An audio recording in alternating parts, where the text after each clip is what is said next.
काम करते हैं सुनने का, और किसने कहां पर कौन सी हरकत की है मुझे कहने की जरूरत नहीं है कि फला ने ये काम किया है। जब वक्त उसका आता है तो फकीर खुद ऑपरेशन कर देता है। ऑपरेशन करना बहुत अच्छा आता है, क्योंकि जाहिर सी बात है वो 1400 साल से रीत चली आ रही है। अली की औलाद ऑपरेशन ना करेगी तो कौन सी औलाद करेगी। अल्हम्दुलिल्लाह। मौलवी के पास इस्लाम सीखने जाता है, इन दलाल नेता के पास मीडिया वाला जाता है। तुम बरेली क्यों नहीं आता, ताजुल शरिया से क्यों नहीं पूछता, तुमने दूसरी जगहों पे गया, इसीलिए हिंदुस्तान के लोगों का दिमाग तुमने खाया। अगर बरेली आ गए होते, ताजुल शरिया के पास हलाला और तलाक को समझते, ये सारा फितना 1 घंटे में खत्म हो जाता और तुम्हें भी इस्लाम समझ में आ जाता। हिंदुस्तान के लोग फितने से महफूज हो। नारे तकबीर, नारे रिसालत, मसलके आला हजरत, जश्ने दस्तारे फजीलत, दारुल उलूम मदरे इस्लाम। जिसने मजहब का काम किया है, दूसरे लोग नेताओं के पास जाने में फख्र महसूस करते हैं, नेता का झोला ढोने में। चाहे वह मेरा बाप हो या मेरा बच्चा हो, उससे कोई बहस नहीं। चाहे मेरा मुर्शिद ज़्यादा हो या कोई भी हो, वो नेताओं के पीछे जाके झोला ढोने में वह फख्र महसूस करता है। अपनी पहचान आप बना, क्यों नेतागिरी कर रहा है। अपने बच्चे को डीएम बना, अपने बच्चे को एसपी बना, अपने बच्चे को बैंक मैनेजर बना, अपने बच्चे को ब्लॉक डेवलपमेंट ऑफिसर बना। जो तेरे बस में है, तेरे बस में है मजदूरी करके रखाना, तेरे बस में किराए के मकान में रहना। मकान मत बना, गाड़ी मत खरीद। अपने बच्चे को टैलेंटेड पाकर उस बच्चे को बैंक मैनेजर बना दे, ताकि तेरी नुमाइंदगी बैंक में हो जाए। तेरा बच्चा ब्लॉक डेवलपमेंट ऑफिसर हो जाए, तेरी नुमाइंदगी ब्लॉक में हो जाए। तेरा बच्चा मोटा ताजा वह आर्मी में चला जाए। अरे कितने को छांटेगा, काबिलियत को छांट नहीं पाएगा। हाँ, मुतासिब आदमी वहां बैठा है, वो अपने हिसाब से 10 को छांटेगा, 11वें को नहीं छांट पाएगा। जब काबिलियत का मुकाबला हो रहा है तो ऐसा काबिल बच्चा पैदा कर दे ताकि वो जो छांटना चाहता है वो भी अपनी कंपनी की जरूरत उसको समझने लगे। क्या मतलब, पैसा लेकर किसी सालिम को कश्मीर की सरहद पे भेजा जाएगा क्या? जो बुज़दिल हो, निकम्मा हो और जो कामचोर हो और जो कमजोर और बीमार हो, उसको भेजा जाएगा क्या? अपना दबंग बेटा सामने पेश कर, ताकि कश्मीर की सरहद पे मेरा बच्चा रहे, ताकि साहब बांग्लादेश मेरा बच्चा रहे, ताकि ये झोला छाप लुच्चा किस्म के आदमी ये हमको गद्दारी वतन का लेबल हम पे न लगा सके। मेरा हिंदुस्तान के जर्रे जर्रे से हमको प्यार, यही मेरे बुजुर्गों ने सिखाया है। मैं तुमसे कहना चाहता हूँ, ये हमारा नेता है, आज यहाँ से चला गया पेरिस, वहां से लौटने के बाद क्या बोलता है? वह बोलता है कि मैं हिंदुस्तान को पेरिस बना दूंगा। बिहार का सीएम जाता है तो जापान, वहां से लौटने के बाद बोलता है कि मैं बिहार को टोक्यो बना दूंगा। गोवा का सीएम गया था कुछ दिन पहले सिंगापुर, वहां से लौटने के बाद क्या बोलता है? मैं गोवा को सिंगापुर बना दूंगा। यानी मेरा नेता ये अमेरिका घूम के आए तो भारत को अमेरिका के सामने गिरा देता है, कहता है कि हिंदुस्तान अमेरिका के मुकाबले में कमजोर है, जापान के मुकाबले में कमजोर है, सिंगापुर के मुकाबले में कमजोर है। क्या वो क्या कहना चाहता है कि अमेरिका हिंदुस्तान से अच्छा है, पेरिस हिंदुस्तान से अच्छा है, जापान हिंदुस्तान से अच्छा है? फिर भी वह हो गया पक्का देशभक्त, हिंदुस्तान का वफादार, जो हिंदुस्तान को अमेरिका के सामने नीचा दिखला दे, जो जापान को हिंदुस्तान को जापान के सामने गिरा दे, ये पक्का देशभक्त हो गया। और हमारा बच्चा क्या बोलता है? अमेरिका से अच्छा हिंदुस्तान हमारा, चाइना से अच्छा हिंदुस्तान हमारा, सिंगापुर से अच्छा हिंदुस्तान हमारा, जापान से अच्छा हिंदुस्तान हमारा, ऑस्ट्रेलिया से अच्छा हिंदुस्तान हमारा, दुबई से अच्छा हिंदुस्तान हमारा, श्रीलंका से अच्छा हिंदुस्तान हमारा, यानी सारे जहां से अच्छा हिंदुस्तान हमारा। हम बुलबुले हैं इसकी ये गुलसिता हमारा। मेरा बच्चा ये नारा लगाए, फिर भी हम गद्दारी वतन हो गए, फिर भी हम देश से हमको मोहब्बत नहीं है। और जहाँ कोई है ना बोले साहब सारे जहां से मुराद मदीना और मक्का है, ऐसा नहीं। इसीलिए तो मैंने अमेरिका यूरोप का नाम लिया।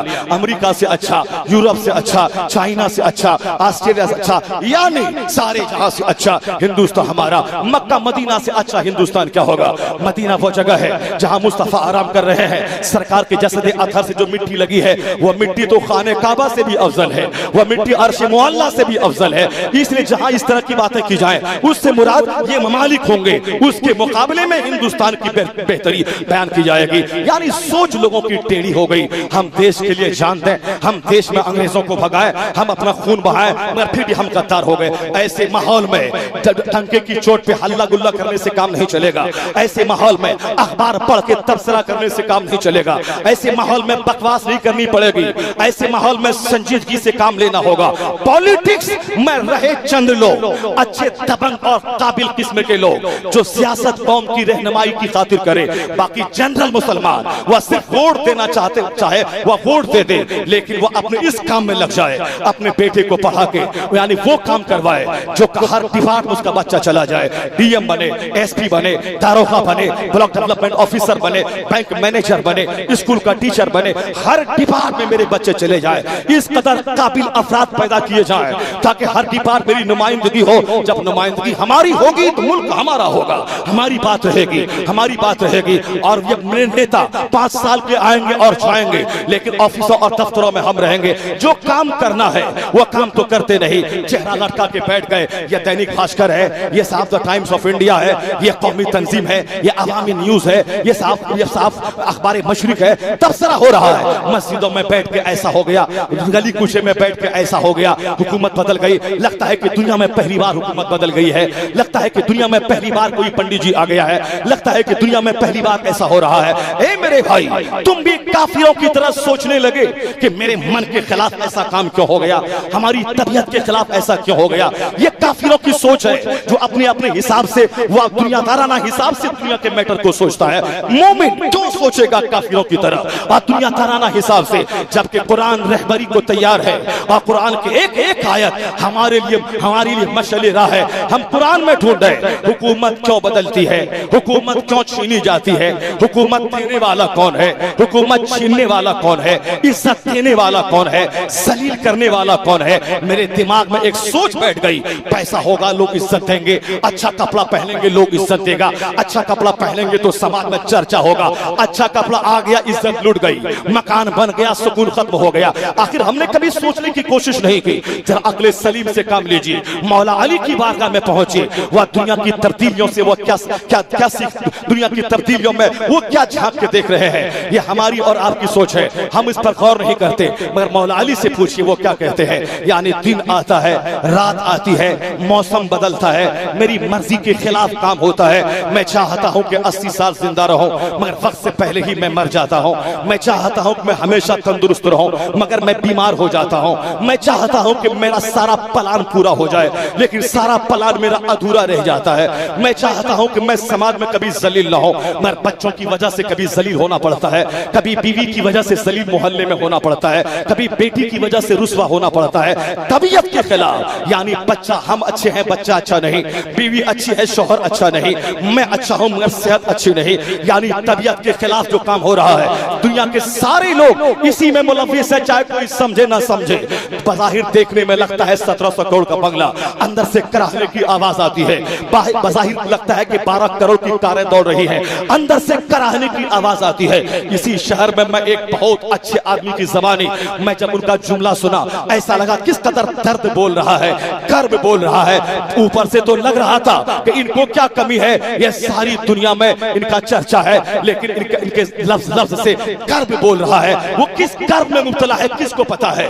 वो अपने बेटे की वजह से मजबूर है, बीवी की वजह से मजबूर है, पड़ोसी की वजह से मजबूर है, मोहल्ले वालों की वजह से मजबूर है, रिश्तेदार की बदज़बानी से वो तंग आ गया है। मैं अच्छा हूं, मेरे मानने वाले अच्छे हैं, रिश्तेदार कभी टॉर्चर करता है, वो बोलता है ये माले हराम कहीं से लूट के लाया है। मौलाना साहब बंबई का है, रमजान के बाद अगर मैं साहब खरीद लूं मोटरसाइकिल तो लोग बोले कोई सेठ दिया होगा। मौलाना हम हज कर रहे हैं, लोग कहें कोई सेठ हज कराया होगा। पसीना 2-2 घंटे बहाकर नजराने को बचा बचा के हम 5 लाख बचा के हज करने जाए बीवी के साथ, लोग कहें कोई सेठ करवा दिया होगा। साहब रोजाना रात और दिन मारे मारे घूमकर कभी राजस्थान कभी गुजरात, महीने में 30-30 दिन में 35-35 तकरीरें करने के बाद पैसा बचा के 10 लाख की कार खरीद लूं ताकि इलाके में आने जाने की सहूलत हो, ईशा की नमाज पढ़ के जाऊं, फजर से पहले घर आ जाऊं, नमाज कज़ा ना हो, ट्रेन तो वहां रुक नहीं पाएगी, चलो भाई मैं कार खरीद लूं। मगर लोग कहते हैं कि कोई सेठ दिया होगा। यानी अब बताएं उस हालत में आपका दिल क्या कहेगा। हम हज भी कर लें तो सेठ कराया होगा,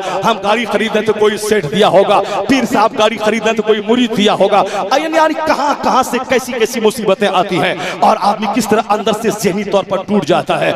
इन बदले हुए हालात में आपने कभी झांक के नहीं देखा ये हालात क्या बोलते हैं, ये हालात की तब्दीली मुझको क्या कहती है, ये आसमान और ज़मीन की पैदाइश से मार्फत की कौन सी खुराक मिलती है, ये रात और दिन की के बदलने में हमारे लिए कौन सा सामान है। अल्लाह फरमाता है इन्न फी खल्क़ि समावाति वल अर्द व इख्तिलाफिल लैलि one Nahar लआयातिन लिउलिल अलबाब, undoubtedly in the creation of the heavens and the earth, in the changing of the night and the day are tokens for those who keep sense। अल्लाह फरमाता है जमीन और आसमान की पैदाइश में, रात और दिन की तब्दीली में अक्लमंदों की आंख खुलने की बात है।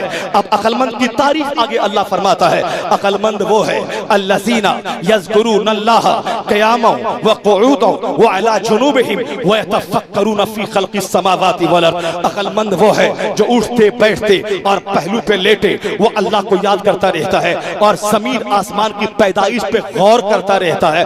यह गौर करने के बाद क्या होता है, उसको जब मार्फत की खुराक मिलती है तो वो क्या उठता है, रब्बना मा खलक़्त हाज़ा बातिला सुब्हानका फ़क़िना अज़ाबन नार। वो कहता है इलाही हम कायनात पे गौर करने के बाद इस नतीजे पर पहुंचे हैं कि माँ अबदना का हक का इबादती, मैं आग पर भी सजदा करूं तेरी इबादत का हक अदा ना होगा। ए अल्लाह अपने फजल से तू हमें जहन्नम की आग से बचा ले। गौर व फिक्र बढ़ता जाएगा, अल्लाह का डर बढ़ता जाएगा, फिक्र बढ़ती जाएगी, खौफ बढ़ता जाएगा, कायनात में तफक्कुर बढ़ता जाएगा, मार्फत की खुराक सीने में मिलती रहेगी, आदमी अंदर से स्ट्रॉन्ग होता जाएगा, ऐसा मजबूत ईमान का हो जाएगा, उसको अपनी जान उसके लिए बोझ मालूम होने लगेगी, इस जान को वह कटाने में फख्र महसूस करने लगेगा।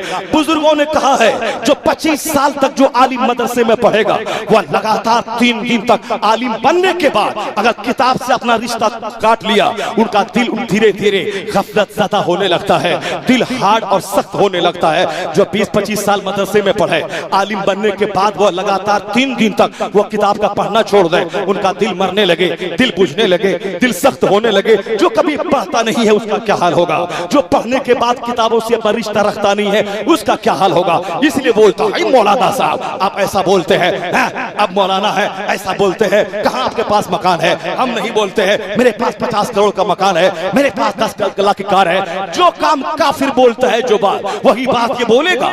या दुनिया जीफतुन व तालिबुहा किला, मुस्तफा कहते हैं दुनिया मुर्दार है उसका चाहने वाला कुत्ता है।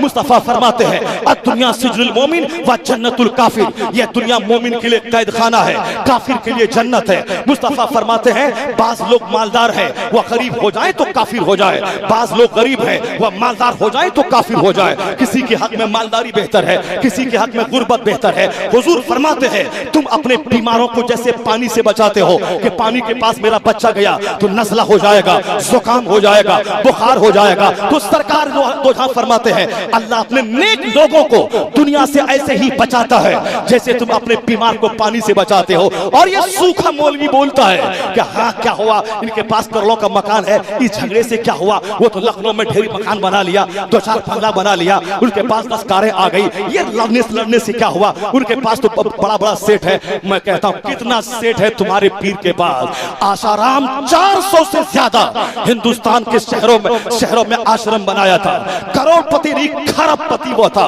वो एक उनका चेला चपेटा, उनका शिष्य, उनका चेला उनको करोड़ों रुपए दान करता था। अगर पैसा की बुनियाद पे कोई बड़ा है उसे क्या बोलेगा, गाड़ी की बुनियाद पे कोई बड़ा है उसे क्या कहेगा तुम? हुजूर अदनान मियां साहब किबला इन शहजाद खान का चेहरा देखते रहिए, उनके फयूज़ व बरकत से मालामाल होते रहिए, इस फकीर की गुफ्तगू समाप्त करते रहिए। दर्द पाक पढ़िए, बैठ जाइए। अल्लाहुम्मा सल्ली अला सय्यदना मौलाना मुहम्मद मअदनिल जुद वल करम व आलिहि व बारिक वसल्लम सलातो व सलामन अलैका या रसूलल्लाह। बस मेरे पास 25 मिनट का टाइम है मगर 2500 बातें आप तक पहुंचानी है, जरा गौर से सुनिएगा। मैं ये कहना चाहता हूं, मैं कहना चाहता हूं, यह सोच काफिराना कहां से आ गई?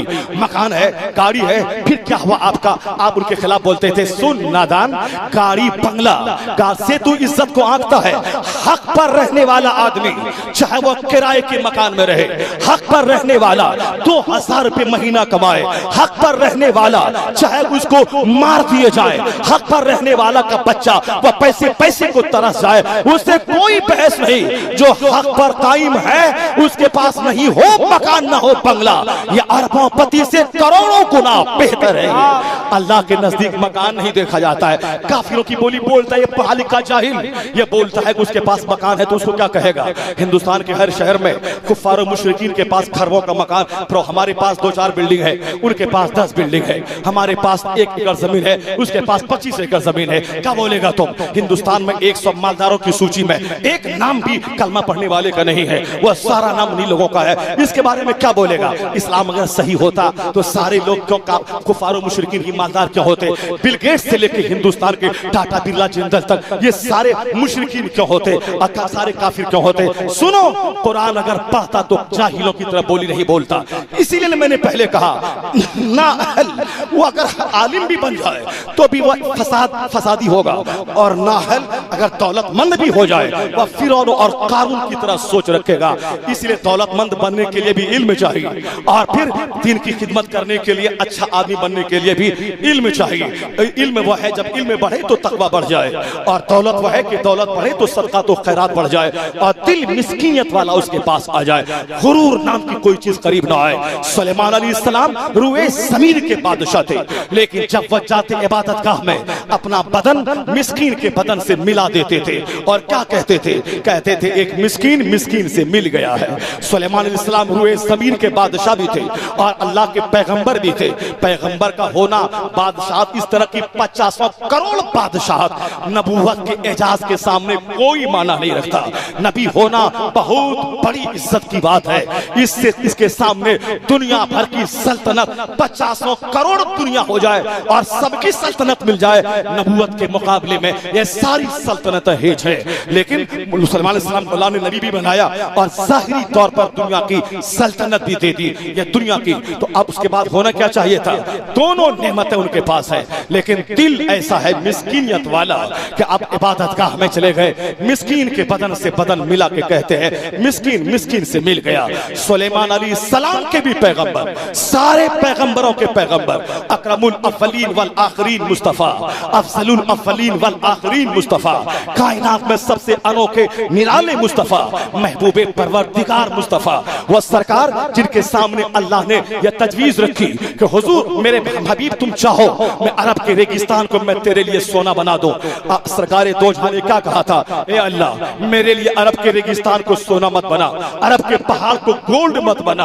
हुजूर ने क्या कहा था? इलाही एक दिन खाना दे, एक दिन की खुराक मिल जाए कि कमर सीधी रहे, एक दिन मैं खाऊं ताकि मैं शुक्र अदा करूं, और दूसरे दिन मैं भूखा रहूं ताकि तेरे जिक्र की लज्जत में महसूस करो और सब्र करो। यह है सरकार का कैरेक्टर कि एक दिन खाऊं एक दिन भूखा रहूं, अरब के रेगिस्तान को मेरे लिए गोल्ड न बनाया जाए। हुजूर ने खुद कहा था अगर मैं चाहूं तो उहद का पहाड़ सोना बनकर मेरे पीछे चले। सरकार फरमाते हैं ऊती तो मफातिहा खज़ाइनिल अर्द, जमीन के खजानों की कुंजियां मुझको दे दी गई है, खजानों की कुंजियां मुस्तफा को दे दी गई। अब आप कह सकते हैं मालिक के जन्नत मुस्तफा, कायनात के सारे खजानों के मालिक मुस्तफा, लेकिन हुजूर की जिंदगी का हाल क्या है? सरकार जिस हुजरे पाक में है इस कदर वह हुजरा बज़ाहिर छोटा है कि सरे अक़दस इस दीवार में लग जाए, पाए अक़दस उस दीवार में लग जाए, सरकार खड़े हो तो सरे अक़दस छत में लग जाए। हुजूर के कमरे में दाखिल हुए अब्दुल्ला इब्न मसूद रोने लगे, फारूक आज़म दाखिल हुए रोने लगे सरकार की सादगी को देखकर। यह रूम और ईरान के बादशाह यह कैसरो किसरा रेशमो कमखाब के बिस्तर पे आराम करे, मुस्तफा की सादगी चटाई पे लेटे हैं, बिस्तर भी नहीं है, चटाई के निशानात सरकार के जसदे अतहर में लग गए। यह है सरकार की इख्तियारात की मौजूदगी में। हुजूर चाहें तो अरब का सारा रेगिस्तान गोल्ड बना दिया जाए, लेकिन हुजूर क्या कहते हैं? अल्लाहुम्मा अहयनी मिस्कीना व अमितनी मिस्कीना व शुर्नी फी सुमरतिल मसाकीन। ए अल्लाह मिस्कीन बना के रख, हालत मिस्कीनियत में मौत अता फरमा, मिस्कीनों के साथ मेरा हश्र फरमा। यह है सरकार दो जहां की फिक्र, और यही फिक्र अपने गुलामों को देना चाहते हैं। मगर 10-20 साल पढ़ने के बाद भी यह मगरूर नाअहल बोलता है, हक और ना हक नहीं देखता है। मैं हक पर हूं या ये हक पर है, मैं गलती पर हूं या ये गलती पर है। नहीं, वो कहता अगर वो गलती पे होता तो मकान उसके पास है, गाड़ी उसके पास है। उस नाअहल के चेहरे को देखकर हंसने को भी जी चाहता है, उसकी जहालत पे मातम करने को भी जी चाहता है। जो फिक्र काफिरों की है, जो मकान दुकान से वह दूसरे को आजमाता है, यही फिक्र कहां से आ गई इस मुसलमान के पास? जाहिर सी बात है जो दूसरों के लिए तकरीर करेगा उसकी अपनी सोच इस्लामी कहां होगी? वो तो वही बात रटेगा कि मैं दूसरों को पहुंचा दूं, वो वही तकरीर करेगा कि जुमा के दिन हम दूसरों को पहुंचा दें। इस तकरीर को इज्जत का जरिया, शोहरत का जरिया, कंपटीशन मुकाबले का जरिया बनाएगा। अपने लिए क्या पढ़ेगा, अपने लिए क्या मुताला करेगा, अपने लिए तूने क्या किया है, जो अपने लिए कहेगा वो खुद तन्हाई में आंसू बहाएगा। जब सारी दुनिया ना देखेगी वो आंसू बहाएगा, जब सारी दुनिया ना देखेगी वो तन्हाई में कुरान की तिलावत पढ़ पढ़कर उस आयतों से एनर्जी अपने सीने में लेगा। लेकिन जो सिर्फ दूसरों के लिए बना है वो इसी तरह की बातें बोलता रहेगा। सुनो मेरी बात, जब बात छिड़ गई है तो तुम भी सुन ले और वो लोग भी सुनते रहे और गौर से सुन लेना इस बात को। ये मुकाबले की दुनिया है, लोग दौलतों से एक दूसरे को आंकते रहते हैं। सरकार दो जहां ने क्या फरमाया, दुनिया जीफा या बुरदार है, उसका चाहने वाला कुत्ता है।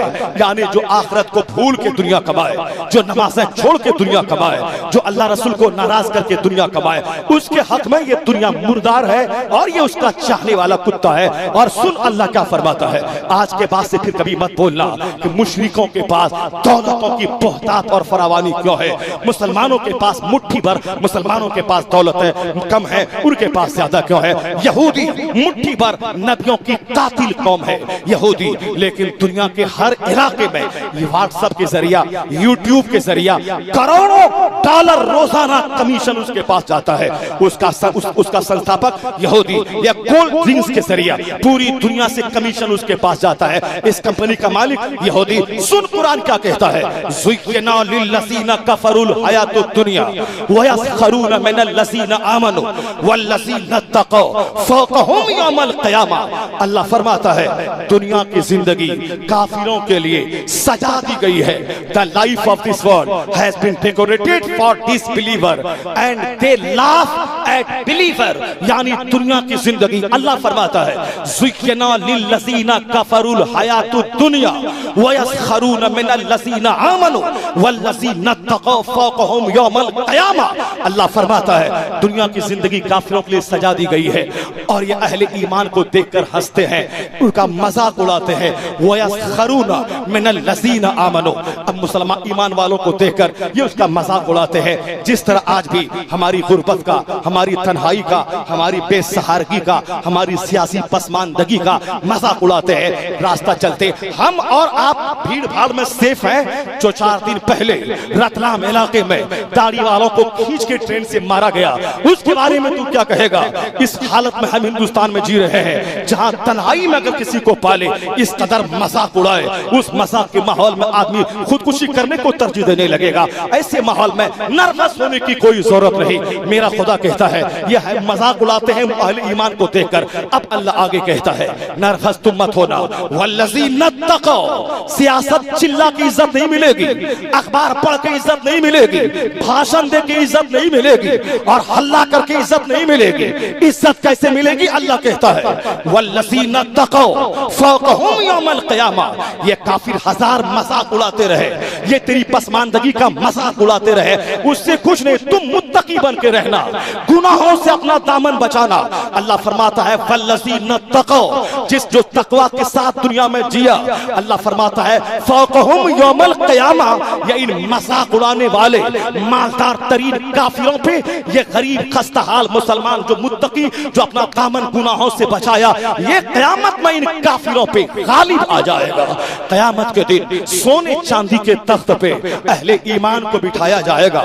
उनकी निगाहों के सामने दुनिया के बड़े बड़े मालदार तरीन लोग का कुफ्फार और मुशरिकीन, यहूद और नसारा, उनके सामने नाक के बल घिसेट कर जहन्नम में डाले जाएंगे। और गरीब खस्ताहाल फुकरा, हुजूर फरमाते हैं फुकरा उम्मती, मेरी उम्मत के फुकरा मालदारों की बनिस्बत 500 साल पहले जन्नत में दाखिल किए जाएंगे। जब ये बिस्तर पे रहेंगे सोने चांदी के तख्त पे, जब देखेंगे सामने बड़े बड़े अरबपति खरबपति मुंह के बल घिसेट के जहन्नम में डाले जा रहे हैं, ये कहेंगे ए अल्लाह तेरा एहसान है कि तूने दुनिया नदी नदी आखिरत की जिल्लत से तूने बचा लिया।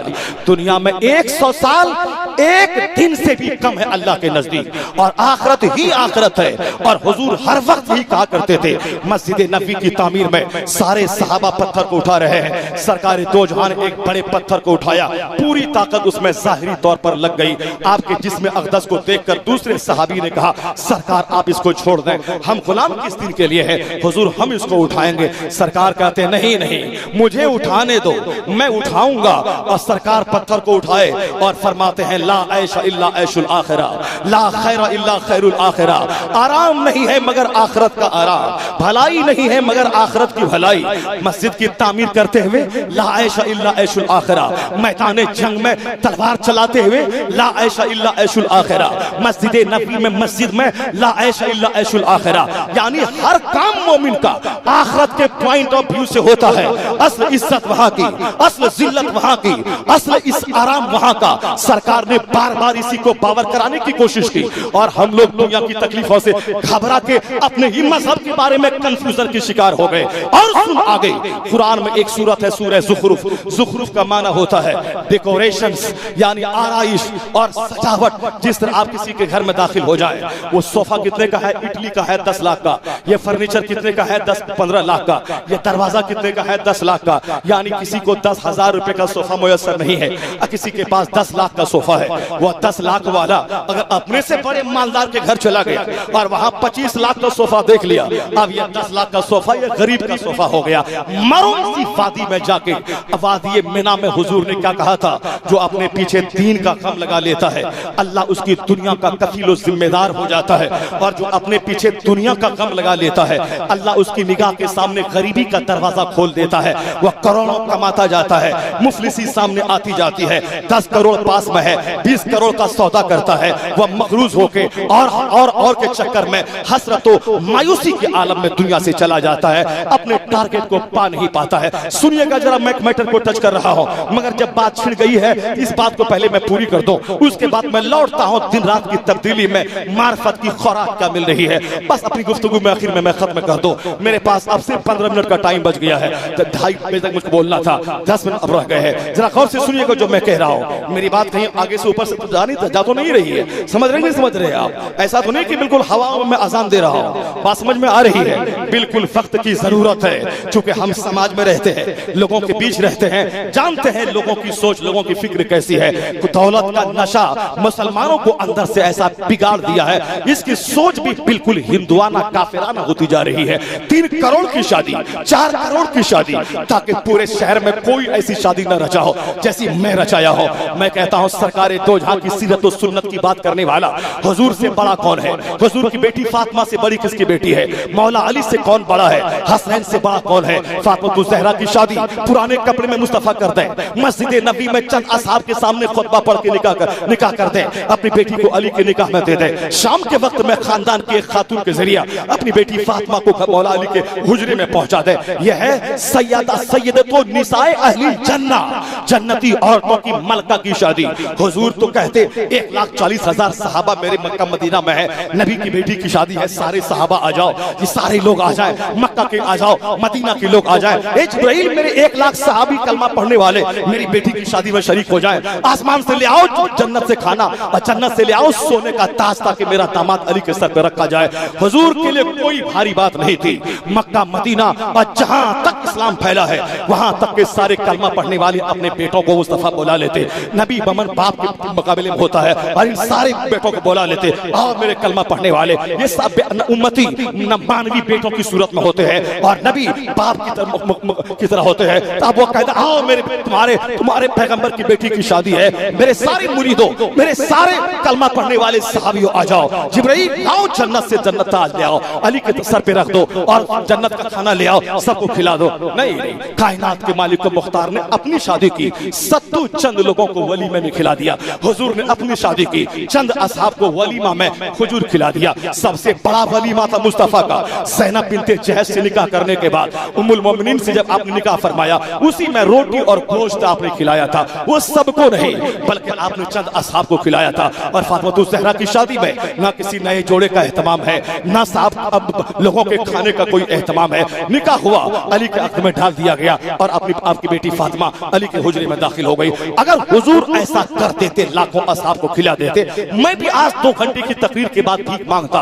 तकरीर का नजराना ये तो साहब स्कूल की फीस में चला गया, राशन की दुकान में, लेकिन 4 बेटी मेरी जवान हो गई, वो बेटी सारी मौलमात हो गई और सारी बेटियों की शादी का मसला है, पैसा दे दीजिए। लोग क्या कहेंगे? मौलाना की तकरीर से जो दिल में असर आया था, ये हाथ फैलाया और सारी इज्जतों का पानी नीचे उतर गया। लोगों भीख मांगते कि सरकार की सुन्नत है, अस्ताना जरूरी है, जेवर देना फर्ज है, कपड़ा देना फर्ज है। यानी मुसलमान ने पेचीदगी में पढ़कर अपनी जिंदगी को तबाह कर दिया।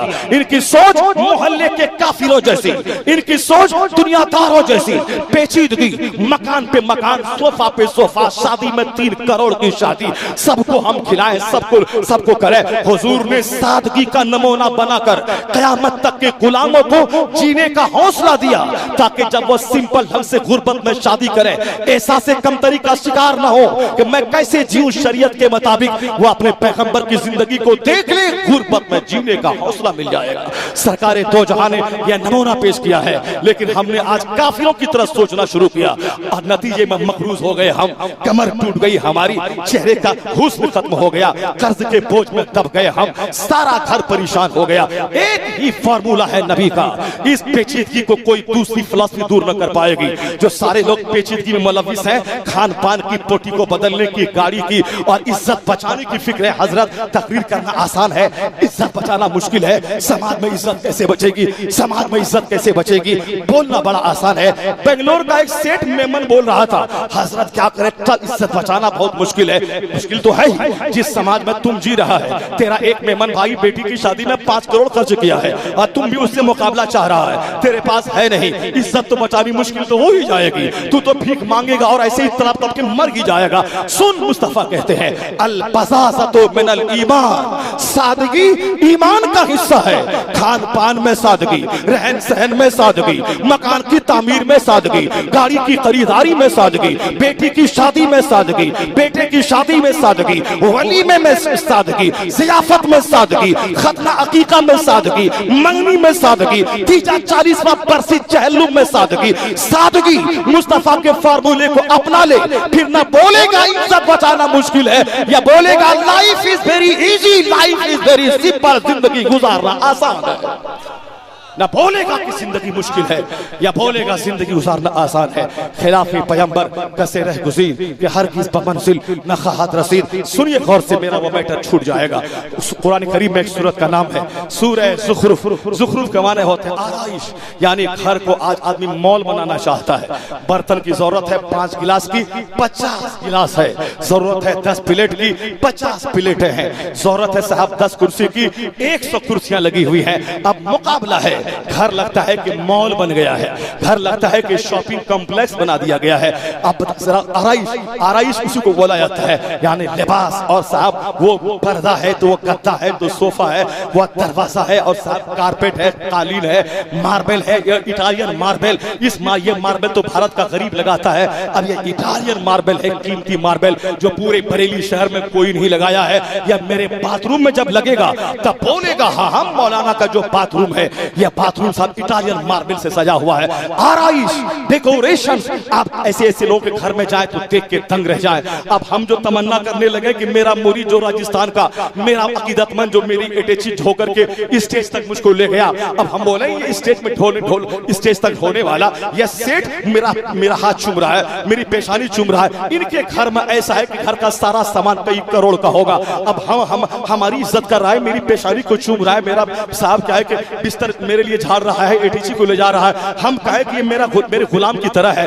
हमारे मकान में साहब पूरी बिल्डिंग की कीमत उतनी ना होगी जितने इसके सोफा गद्दा की कीमत है, तो हम मर न जाएंगे तो क्या करेंगे? उस वक्त ये ना देखा जाएगा कि ये अरबपति सेठ एटीसी क्यों पकड़ा, अरबपति सेठ के मकान में क्या क्या आराइश है, यह देखा जाएगा। ये एक बिहारी की एटीसी क्यों पकड़ा, यह मेरी पेशानी को क्यों बोसा दिया, यह मेरे हाथ को क्यों चूमा। अब वह राजस्थान का सेठ बोलेगा ना, मुझको मतलब है कि तू बिहार का है कि उत्तर प्रदेश का है, तू रजा के खानदान का है या रजा की बात बोलने वाला बिहार का कोई देहाती मौलवी है। हमको उससे कोई बहस नहीं। मैं तेरे मकान को देखा नहीं, तेरी गाड़ी को देखा नहीं, और हमको देखना भी नहीं है कि तेरे छप्पर पे घास है या नहीं, तेरे पास 70,000 की बाइक है या नहीं। मैंने तो सिर्फ ये देखा है कि तू बिहार से चल के यहाँ मुस्तफा का पैगाम पहुंचाने आया है, तू नबी का नाई बन के आया है। मुझको ना मकान से मतलब है ना गाड़ी से मतलब है, निस्बत मुस्तफा से कि तू मुस्तफा की बात बोलने आया है। इज्जत इसी में है कि मुस्तफा की बात बोलने आया है, वरना मकान दुकान की तो हद ही नहीं है। सुनिए गौर से, अल्लाह क्या फरमाता है? अल्लाह फरमाता है वलौला अयकुना नासु मिल्लतन वाहिदा। अगर ये ना होता कि सारे लोग एक मिल्लत के हो जाते, अगर ये ना होता वलौला अयकुन अन्नासु मिल्लतन वाहिदा, अगर ये ना होता कि सारे लोग एक गिरोह में हो जाते, अल्लाह फरमाता है ला जअलना लिबुयूतिहिम लिमन यकफुरु बिर्रहमान सुक़ुफन मिन फिद्दतिन व मआरिजा अलैहा यज़हरून। अल्लाह फरमाता है अगर ये ना होता कि सारे लोग काफिर हो जाते तो हम रहमान के मुनकिरों के लिए उनके मकान की छतें, उनके मकान की सीढ़ियां हम चांदी की बना देते, और जिस सीढ़ियों पे वो काफिर चढ़ के छत पे जाते सुक़ुफन मिन फिद्दतिन व मआरिजा अलैहा यज़हरून। अगर ये ना होता उनकी ठाट बाट शानो शौकत दौलत चाहो हशमत मकान की सजावट को देखकर सारे लोग काफिर न हो जाते, अगर ये न होता तो हम तमाम काफिरों को सोने की छतें, सोने की सीढ़ियां, चांदी की छतें, चांदी की सीढ़ियां बना देते जिस पर वो चढ़ते। और आगे अल्लाह फरमाता है वाले अबवाब सुरुरुम व अबवाबा, यानी उसके मकान के दरवाजे, उनके मकान के तख्त, ये सब हम चांदी के बना देते। अलैहा यत्तकिऊन, जिस पर वो टेक लगाते, यानी उसके मकान के तख्त, उसके मकान का फर्नीचर, उसके मकान के दरवाजे हम सब चांदी के बना देते जिस पर टेक लगाते। वह ज़ुख़रुफ़ा, इसके अलावा तरह तरह की आराइश से हम काफिरों को माला माल कर देते। सोने चांदी का तख्त अलग, दरवाजा अलग, सीढ़ी अलग, छत अलग, और तरह तरह की आराइश है। वह ज़ुख़रुफ़ा, तरह तरह की आराइश है। क्या मतलब? इस आयत करीमा को अगर तू पढ़ लेगा कभी जालिमों और बागियों और कुफार और मुशरिकीन की दुनियावी दौलतों को देख के तेरे दिल में कभी मलाल नहीं आएगा। आखिरी बात हुजूर ने कह, आखिरी बात अल्लाह ने कह दी, इससे आगे कोई बात हो ही नहीं सकती है। अल्लाह ने फरमाया अगर ये ना होता कि दुनिया के सारे लोग काफिर हो जाते तो उनके मकान की छतें, मकान की सीढ़ियां, उनके मकान के दरवाजे, उनके मकान के तख्त, ये सब चांदी के बना देते जिस पर वो चाहता, जिस पर वो टेक लगाता, और तरह तरह की आराइश है। और अल्लाह फरमाता है व इन कुल्लु लम्मा मताउल हयातुद दुनिया, ये सब जीती दुनिया की पूंजियां हैं, असबाब है। व अवल आखिरतु इन रब्बिका लिल मुत्तकीन, ए मोमिन ये दुनिया की चंद दिनों की कहानियां है। ये सोने चांदी का मकान जलजला का मामूली झटका इसे तबाह करेगा, कयामत आएगी ये तबाह हो जाएगा, आंधी तूफान में मकान गिर जाएगा, मकान रहेगा ये आदमी मर जाएगा। 100 साल पहले जो था आज नहीं है, आज जो जिंदा है 100 साल के बाद नहीं रहेगा।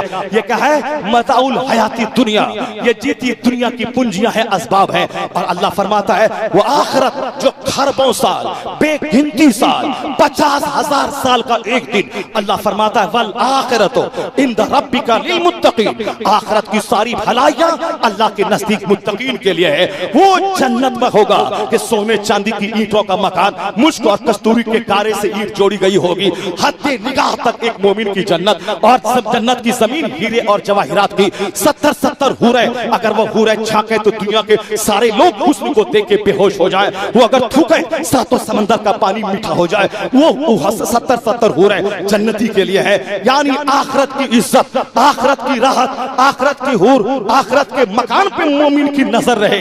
यही कुरान की सारी आयतें कह रही हैं। अब जहां तक सवाल है दुनिया में किसी का हाकिम बन जाना, दुनिया में किसी की हुकूमत का छिन जाना, ये कोई बहुत बड़ी बात नहीं है। सरकारे दो जहां जिस घोड़े पे सवार, सरकारे दो जहां जिस घोड़े पे थे, उस घोड़े से आगे एक सहाबी रसूल का घोड़ा चला गया। तो उस तीसरे सहाबी ने कहा अरे सरकार के घोड़े से तेरा घोड़ा आगे हो गया। उन सरकार कहते हैं मना मत करो, यह घोड़ा दुनिया है, इस दुनिया में जो आज आगे है कल पीछे होगा। मैदान बद्र में मुसलमानों को जबरदस्त फतह हुई। मैदान उहद में 70 सहाबा शहीद हो गए। सहाबा कराम को मायूसी हुई। अल्लाह फरमाता है तिलकल अय्याम नदाविलुहा बैनन नास, यह दुनिया के दिन है, ये बारियां है दुनिया की, हम इसको बदलते रहते हैं। कभी काफिर जीतेगा, कभी मुसलमान जीतेगा, कभी काफिर के पास हुकूमत आएगी, कभी मुसलमान के के पास आएगी। उसको जीतने के बाद मगरूर मत बनना, हारने के बाद दिले शिकस्ता मत रखना। ये हार जीत दुनिया है, ये घोड़ा का आगे बढ़ना पीछे होना दुनिया है। कोई आज मालदार है कल गरीब होगा, कल जो गरीब था वो आज मालदार होगा। तो बादशाहत के मिलने पर मगरूर मत होना, बादशाहत के छूटने पर दिले शिकस्ता मत होना। बल्कि कोई भी आए हुकूमत पे, हुकूमत करे, उससे कोई बहस नहीं। कुलिल्लाहुम्मा मालिकल मुल्क तुतिल मुल्क मन तशा व तंज़िउल मुल्क मिम्मन तशा व तुइस्सु मन तशा व तुज़िल्लु मन तशा बियदिकल खैर इन्नका अला कुल्लि शैइन कदीर। अल्लाह फरमाता है सारे बादशाहों का बादशाह है वो खुदा, जिसे चाहता है हुकूमत देता है, जिससे चाहता है छीन लेता है, जिसे चाहता है इज्जत देता है, जिसे चाहता है जलील करता है। हुकूमत देने वाला अल्लाह, हुकूमत छीनने वाला अल्लाह, हुकूमत जलील करने वाला अल्लाह, इज्जत देने वाला अल्लाह। मजदूर का बच्चा था नमरूद, अल्लाह ने दुनिया भर का बादशाह बना दिया। लेकिन जब वो उनका पाप उनका हद से सिवा हुआ, जब उनका जुर्म हद चरम सीमा को पहुंच गया, जब वह लोगों से अपनी पूजा करवाने लगा, अल्लाह ने मामूली मच्छर से उस दुनिया भर के बादशाह को तबाह बर्बाद कर दिया। फिरौन मजदूर का बच्चा था, अल्लाह ने मिस्र का बादशाह बनाया। 5 साल 6 साल 10 साल 20 साल 50 साल नहीं, हिंदुस्तान की आजादी के 70 साल 70 साल में 25 राजा बदल गए। अकेले औरंगजेब 50 साल तक भारत का शासक रहा। फिरौन 400 साल की लंबी उम्र मिली है, 400 साल की लंबी उम्र भी मिली, पूरे मिस्र की सत्ता भी मिली। लेकिन उसके दिमाग में कीड़ा काटा, वो लोगों से पूजा करवाने लगा, अपने अपने रब होने का ऐलान करने लगा, मूसा अलैहिस्सलाम के मारने के लिए उनका पीछा करने लगा। अल्लाह रब्बुल इज्जत ने 400 साल की लंबी छूट देकर जब पकड़ा है, पानी में फिरौन को डुबाया। फिरौन कहता रहा आमनतु अन्नहु ला इलाहा इल्लल्लज़ी आमनत बिही बनु इस्राईल, मैं ईमान लाया उस रब पर जिस पर बनी इस्राईल ईमान लाए। अल्लाह फरमाता है अल आना वक़द असैत क़ब्लु व कुन्त मिनल मुफ़्सिदीन, अभी तू ईमान लाता है, इससे पहले तू फसादी था। फल्यौम नुनज्जीका बेबदनिका लितकूना लिमन खल्फका आया, आज मैं तेरा बदन बचाऊंगा ताकि आने वाले लोगों के लिए तेरी लाश इबरत बनी रहे। 3000 साल के बाद फिरौन की डेड बॉडी सूखी हड्डी की सूरत में मिस्र के मुर्दा अजायब घर में मौजूद है। अल्लाह हुकूमत देना जानता है तो पानी में तड़पा तड़पा के मारना भी जानता है। कारून भी मजदूर का बच्चा था, तौरेत का बेहतरीन कारी था, मूसा अलैहिस्सलाम का साथ देता था। लेकिन जब ज़कात के बारे में आया, ज़कात के बारे में कानून आया, फिर जब कारून का माल निकल गया बहुत सारा, उसको लालच पैदा हुआ, मूसा अलैहिस्सलाम पर इल्जाम लगा दिया। अल्लाह ने उसे जमीन में खजानों समेत धंसा दिया। मजदूर का बच्चा दौलतमंद बना था, 40 आदमी मिलके भी उसके खजाने को उठा ना सकता था। उसे तो मूसा अलैहिस्सलाम का तलवा धो के चाट पीना चाहिए, उसे तो मूसा अलैहिस्सलाम का साथ देना चाहिए। लेकिन नहीं, दौलत कहाँ होश ठिकाने लगने देती है। हमारे बुजुर्गों ने क्यों दौलतों को पानी में फेंका है। आला हजरत की सादगी पढ़े तो पढ़ते रह जाए, न किसी मस्जिद की इमामत की नौकरी की, न किसी मदरसे में मुलाजमत तदरीसी की मुलाजमत की। अपने घर में 14 साल की उम्र तक बाप के पास पढ़े और उसके बाद अपने ही घर में 67 साल की उम्र तक अपने घर में बैठकर दीन की खिदमत की, किताबें छपवा कर मंदिर इस्लाम कायम करके, रज़ा जामा मस्जिद बना के, अपने गरीब मिस्कीन दोस्तों की खिदमत करके, अपने ही घर में रहकर न किसी तकरीर को अपना मशगला बनाया कि आज बिहार में कल गुजरात में जाए और तकरीर से नजराने मिले। नहीं, तकरीरी सफर गिनती के 2-4 पूरी जिंदगी में, और पूरी जिंदगी घर में बैठकर मोहल्ला सौदागरान में अपने अपने अपने अपने घर में बैठकर 1000 से ज्यादा किताबें लिखकर जो दीन का काम किया है।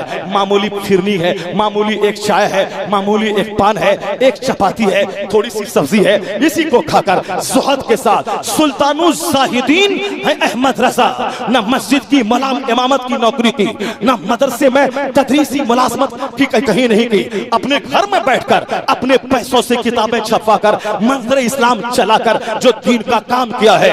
अब इनाम क्या मिला? जो अपना जीवन मजहब के लिए समर्पित कर देगा, अल्लाह ताला उसके नाम को मिटने नहीं देगा। सदियां गुजरती जाएंगी, करोड़ों अकीदतमंद दुनिया में पैदा होता चला जाएगा। A man who dedicates his life for the sake of Allah, Allah gives him name, Allah gives him fame, Allah gives him popularity। दौलतों को हमारे बुजुर्गों ने इख्तियारी तौर पर दौलतें आ रही थी, लेकिन अपने तौर पर ताकि दौलत बड़े भाव को तबाह किया है, हमको न तबाह कर दे। आज जो खानकाहों में चपकलस और लड़ाइयां हैं, सिर्फ सेठ अपना नजराना बंद कर दे तो फिर सारी जंगें, सारा मुकदमा खत्म हो जाएगा। ये लड़ाई इसीलिए है ताकि उस गद्दी के रखवाले हम बने और मेरे मुरीदों की तवज्जो मेरी तरफ हो जाए और नजराने मिलने लगे। दीन की खिदमत करना, कौन रात में जाग जाग कर 1000 रकअत नमाज नफल पढ़ेगा, शर्त लगा दिया जाए जो इस खानका की गद्दी नशी होगा वह 5 नमाजों के अलावा 50 रकअत नमाज नफल रोजाना रात में पढ़ेगा, हर 3 दिन में खत्म कुरान करेगा, वह जौ की रोटी खाएगा। हर गद्दी नशी वसीयत कर दे जो साहिब सज्जादा होगा वह जौ की रोटी खाएगा और हर रात में 50-100 रकअत नमाज नफल पढ़ेगा और हर रोज रोजा रखेगा जिन दिनों में रोजा रखना हराम है, उसके अलावा साइमुल दहर होगा। कोई नहीं कहेगा तुम ही गद्दी ले लो, हम बनना नहीं है, सब ऐसे एक दूसरे को छोड़ देगा। लड़ाई है क्यों? ये चंद सिक्के की वजह से। सुन ले मेरा काम, आलिम का काम है मस्जिद में रहे अल्लाह ने ये कहा, मेंबर पे रहे अल्लाह ने ये कहा, दरसगाह में बैठे अल्लाह ने ये कहा, पीर का ये काम है मुरीदों के सामने रहे अल्लाह ने ये कहा, हुजूर ने ये कहा। सुबह शाम की तरबियती मजलिस है, मुरीदों से बोले अगर तेरे घर में नमाजी लोग न बने मैं नहीं जाऊंगा, तेरे घर से टीवी ना हटी मैं कदम नहीं रखूंगा, अगर तेरे घर में अगर हराम कारोबार बंद न हुआ मैं नहीं जाऊंगा। पीर का काम है दीन का काम करना, आलिम का काम है वो अपने अस्तर से काम करना। यहाँ साहब इसका नजरिया ही बदल गया, अब है कि बस इसका गति नसीब हो, उसका गति नसीब हो जाए और चंद सिक्के कमाता रहे। दूसरा करे बिहार का कोई जाहिल गति नशी करे, कर्नाटक का जाहिल गति नशी करे, बंबई का जाहिल गति नशी करे, मगर रजा का शहजादा ऐसा नहीं करेगा। इस खानकाह से दीन जिंदा हुआ है, इल्म का काम हुआ है, इसलिए यहाँ हर वक्त इसी को प्रायोरिटी दी जाए। यहाँ बच्चा बच्चा आलिम बनेगा, बच्चा बच्चा दीन का काम करेगा, दुनिया मिले ना मिले अपना पैसा लूटा के मजहब का काम किया जाएगा। सरकारी मुफ्ती आजम हिंद ने पूरी जिंदगी 91 साल की उम्र तक अब उसी सादगी के साथ गुजार दी। अगर वो चाहते तो आज से 50 साल पहले 1.5 करोड़ मुरीदों से 1 रुपया ही हर साल लेते। आज बरेली की सबसे बड़ी फैक्ट्री मुफ्ती आजम हिंद के पास होती, उनके सारे नवासी उसको बांट लेते। जरा गौर से सुनिए, मेरी बात छूट न जाए। कारून को दौलत ने तबाह किया, मूसा अलैहिस्सलाम पे इल्जाम लगाया, अल्लाह ने जमीन में धंसाया। कुफ्फारे कुरैश का सरदार था अबू जहल, जब सरकार की दुश्मनी पे आ गया मैदान बद्र में तो बच्चों के हाथ उसको मारा गया। ए मेरे भाई, हुकूमत के बनने बिगड़ने से क्यों मलाल खातिर होता है? इस अल्लाह हुकूमत देना भी जानता है, हुकूमत छीनना भी जानता है। जिस अल्लाह ने कल नमरूद को मारा, फिरौन को मारा, कारून को मत हंसाया, अबू जहल को मारा, वही अल्लाह जो कल था वो आज भी है, वो हमेशा से है। अगर आज का राजा मुसलमानों की आजादी छीनेगा, शरीयत पर हमला करेगा, हम बेबस हैं, हम बेसहारा हैं। जिस रब का कलमा हम पढ़ते हैं, जिस रब की बात बोलते हैं, हजारों पुतों का परस्तार जब खुदाए वाहिद के परस्तार को सताएगा तो खुदाए वाहिद मेरा रब मेरी हिमायत करेगा, वो मुझे काफिरों के हाथ का खिलौना नहीं बनाएगा। जब हमारी आजादी को छीनी जाएगी, इस्लाम पे हमला होगा, तो जो अल्लाह कल फिरौन को मारा है वो अल्लाह आज के जालिमों को भी मारेगा। और इस्लाम न कभी मिटा है न कयामत तक मिटेगा। जो लोग इस्लाम के दबाने की बात कर रहे हैं कि 2025 तक हम मुसलमानों को दूसरे मजहब में कन्वर्ट कर देंगे, कान खोल के सुन लें। अपनी इस्लामी शरीयत को अपने घर में नाफिज करें। ऐसा हो कि शरीयत का झंडा लेके हम शरीयत बचाएंगे। घर में बेटी जींस पहन रही है, घर में बेटा जोकर की तरह बाल रख रहा है, घर में अकीका खतना काफिरों की तरह हो रहा है, सारा काम मुशरिकों की तरह हो रहा है, वो क्या शरीयत बचाएगा? वो तो झंडा लेके निकलेगा शहर में और दूसरे दिन अखबार में अपना फोटो खोजेगा। ऐसा कमजोर सर्फ का नेता जो फोटो खोजेगा कि हमने कल जुलूस निकाला है, फोटो निकला है कि नहीं निकला है, उसका एक एक कदम मफाद से भरा हुआ, वो इस्लाम का क्या काम करेगा? जब पता चले शरीयत पे हमला हुआ है, मिटाने की बात हो रही है, जुलूस निकालना बाद में, तहफ़्फ़ुज़े शरीयत कॉन्फ्रेंस करना बाद में, पहला काम यही है कि सच्ची तौबा करके अल्लाह के हुजूर सजदा करके कहना, ए अल्लाह मेरे बाल बच्चों का, मेरे घर बार का सारा कल्चर एंटी इस्लामिक है, इसीलिए काफिरों को हौसला मिला है इस्लाम मिटाने का। इलाही अब मैं सच्ची तौबा करता हूँ, अब मेरे घर में अकीका हो या खतरा हो, मेरे घर का सारा माहौल मुस्तफा की शरीयत के मुताबिक होगा। ए अल्लाह अब मैं अहद करता हूँ एक कदम इस शरीयत के खिलाफ न होगा। इधर तू सच्ची तौबा करेगा, उधर अल्लाह तेरी हैबत मुशरिकीन के दिल में डाल देगा। जो मिटाने की बात कर रहा है, शरीयत पे जब अमल तुम्हारा होगा तो उसका फायदा जब समाज में जाएगा, मुमकिन है कि इस्लाम का दुश्मन वो भी शरीयत मोहम्मदी को अपना कर मुस्तफा की गुलामी पे फख्र महसूस करने लगेगा।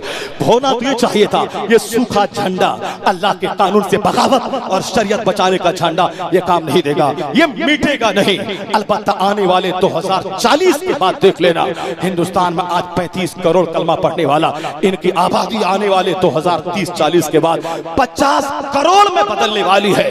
भारत का हर शहर होगा मुस्तफा के गुलामों का झंडा लहराएगा। अमेरिका से लेकर मलेशिया तक मुस्तफा की वह बात सच साबित होगी। ला यबका अला ज़हरिल अर्द बैतु मदयन वला वब्र इल्ला अदखलहुल्लाहु कलिमतल इस्लाम। रूए ज़मीन पर कोई कच्चा पक्का मकान नहीं बचेगा मगर वहां अल्लाह इस्लाम का कलमा दाखिल फरमा देगा। इस्लाम हक है, मुस्तफा हक है, अल्लाह का वादा सच है, वो दिन होकर रहेगा। मैं रहूं या न रहूं, तुम रहो या न रहो, हुजूर की बात सच साबित होगी। कच्चा पक्का घर दुनिया में कोई न बचेगा मगर वहां अल्लाह इस्लाम का कलमा दाखिल फरमा देगा। इस्लाम का मुहाफिज अल्लाह है। हम तो सच्ची तौबा करें इन मुकद्दस रातों में और शरीयत पे अमल करने का अहद करें।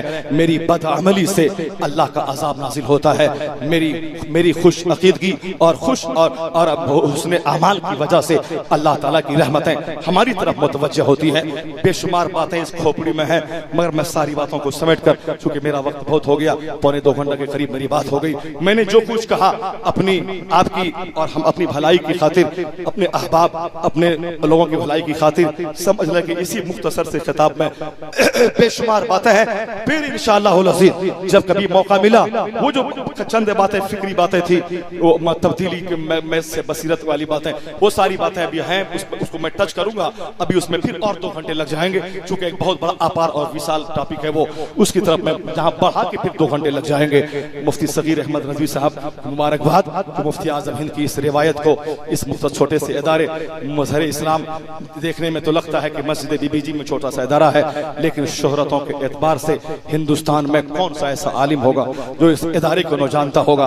बचपन में जब मैं पढ़ता था रज़वियात के हवाले से, जब अपने शेख के सामने सुबह शाम रात दिन मुफ्ती आज़म हिंद की बातें सुनता था, मुफ्ती आज़म हिंद, मेरे मुफ्ती आज़म हिंद, मेरे मुफ्ती आज़म हिंद, यानी कोई चर्चा ही नहीं था सिवाय इसके बुखारी शरीफ पढ़ाए तो मुफ्ती आज़म हिंद, साहब शरजमी पढ़ाए मुफ्ती आज़म हिंद, मुल्ला हसन पढ़ाए मुफ्ती आज़म हिंद, यही उठना बैठना मेरे शेख का था।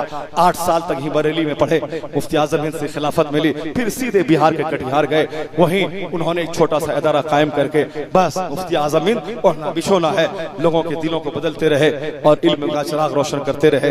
उनकी महफिलों में बैठ बैठ कर मजहर इस्लाम कैसे कायम हुआ, मुफ्ती आज़म हिंद ने क्यों कायम किया, मंजर इस्लाम से अलग नजदीक में, वो सारी बातें अपने शेख से हम लोग सुनते थे और जिसको सुना करते थे पढ़ने के जमाने में, ये शायद कभी सोचे ना होंगे कि मजहर इस्लाम के दस्तारबंदी के जलसे में अपने अहबाब के सामने हदीस कुरान का पैगाम नशर करूंगा, फैलाऊंगा।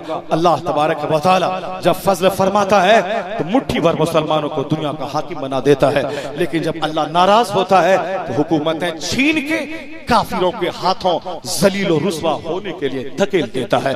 तो अल्लाह ही इज्जत देने वाला है, अल्लाह ही मौत और जिंदगी देने वाला है, अल्लाह ही हुकूमत देने वाला है। हिकमत रही होगी तब हम इतनी बड़ी तादाद के बावजूद हम ताश के पत्तों की तरह बिखर गए। ये संभलने का मौका है। लोग कहते हैं हजरत वो ऐसा कर रहा है, वो ऐसा कर रहा है, कल क्या होगा। मैं कहता हूँ वो तो एक्टिव वफादार है, वो जिस तंजीम का लीडर है, वो जब कुछ नहीं था, एक मंदिर का पुजारी था, अपनी तंजीम को मजबूत कर रहा था। जब वो सत्ते में आ गया वो भी अपनी तंजीम को मजबूती करने के लिए काम कर रहा है। क्या उम्मीद रखें कि साहब योगी जी आ जाए, हर मदरसे को सोने चांदी में तब्दील कर दें, वो मस्जिदों में कालीन बिछा दें, वो साहब मदरसा कायम कर दें, वो साहब क्या है कि हम मुसलमानों को साहब सारे मदरसों को वो ले ले, हमारी तनख्वाह 2 लाख कर दे, हम ये उम्मीद करेंगे उससे? क्या नहीं, वो जिस तंजीम के हैं उस तंजीम का वो काम कर रहा है। तो उसको देख के बकवास मत कर, बल्कि तू भी मजबूती पैदा कर। जब वो अपनी तंजीम का वफादार है, हाथ में हुकूमत न थी तो भी तंजीम का काम करता था, और लगाम आ गई हुकूमत की तो भी तंजीम को मजबूत करने के लिए काम कर रहा है। हुकूमत ने उसको तंजीम से हटाया नहीं, तो तू गरीब रहे तो भी मसलक के आला हजरत का काम कर, और जब तू डीएम बन के सत्ता में चले जा तो भी मसलक के रजा का काम कर। उसको देख के सबक हासिल कर। जिस दिन मसलक के रजा की खिदमत का जुनून छा जाएगा उस दिन सारा हिंदुस्तान तुम्हारा है, अमेरिका से लेके ऑस्ट्रेलिया तक सारा मुल्क तुम्हारा है। वह जुनून चाहने की जरूरत है। दूसरों को देख के ताली बजाना नहीं, दूसरों को देखकर इबरत हासिल करने की जरूरत है। अल्लाह तबारक व तआला हमको और आपको, हिंदुस्तान के सारे मुसलमानों को शरीयत मुतहरा पे अमल करने की तौफीक अता फरमाए। जरा एक बार जोर से कह दीजिए इस बड़ी रात में आमीन। अल्लाह ताला हम सबों को सरकार की सच्ची गुलामी की तौफीक अता फरमाए। अल्लाह ताला हम सबों के सारे गुनाहों को माफ फरमाए। अल्लाह ताला जिंदगी की आखिरी सांस तक मसलक आला हजरत पे इस्तिकामत नसीब फरमाए। अल्लाह ताला तमाम गुमराही बदअकीदगी से महफूज फरमाए। अल्लाह ताला यहाँ से उठने से पहले हम सबों को बख्शे बख्शो में शामिल फरमा दे। आमीन व आखिरु दावाना।